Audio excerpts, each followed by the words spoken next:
మెదక్ జిల్లా మసాయిపేట మండల కేంద్రంలో నర్సాపూర్ నియోజకవర్గ ఇన్ఛార్జి ఆవుల రాజిరెడ్డిని దళిత సంఘాల నాయకులు సన్మానించారు. తెలంగాణ రాష్ట్ర ప్రభుత్వం ఎన్నికలకు ముందు ఇచ్చిన హామీ మేరకు ఎస్సీ వర్గీకరణ అమలు చేయడాన్ని హర్షం వ్యక్తం చేస్తూ ఎంఆర్పీఎస్ రాష్ట్ర నాయకులు మసాయిపేట మల్లేశం ఆయనను సెలవుతో ఘనంగా సన్మానించారు.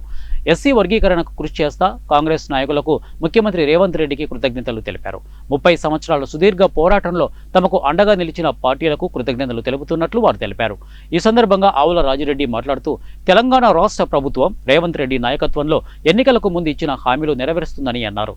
ఎంతో మంది అసూలు భాషలు కేవలం మాదిగల రిజర్వేషన్ పోరాటం కొరకే వాళ్ళ జీవితాలు అంకితం చేసి వాళ్ళందరికీ కూడా ఈరోజు నా జోహార్. ఎందుకంటే సమాజంలో తన కొరకు తన కుటుంబం కొరకు బతికే సమాజం ఎక్కువ వరకు చూస్తాం.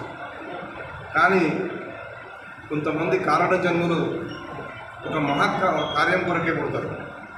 ఆ క్రమంలో అసూలు భాషల ప్రతి ఒక్కరికి కూడా నేను ఉద్యమాభినందనలు తెలుపు జోహార్లు చెప్తున్నాను. ఈరోజు వాళ్ళ త్యాగం లేకపోతే, వాళ్ళ పట్టుదల లేకపోతే ఎంత అణచివేతకు గురైందో మనం అందరం కళ్ళారా చూసాం. ఇలాంటి కార్యక్రమాలు ఒక మంచి కార్యక్రమం, ఏ కార్యక్రమం చేపట్టినా దాన్ని అలగదొక్కే కార్యక్రమం సమాజంలో ఎప్పుడూ ఉంటాయి.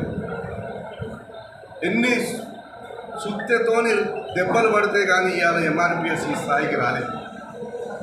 తర్వాత ఈ రాజకీయ వ్యవస్థలో అందరూ మెడలు వంచుకుంటూ, అందరినీ కన్వీన్ చేసుకుంటూ మా జాతికి జరిగిన అన్యాయం కళ్ళ ముందర చూపిస్తూ ఈరోజు అందరినీ ఒప్పించి తర్వాత అత్యున్నత న్యాయ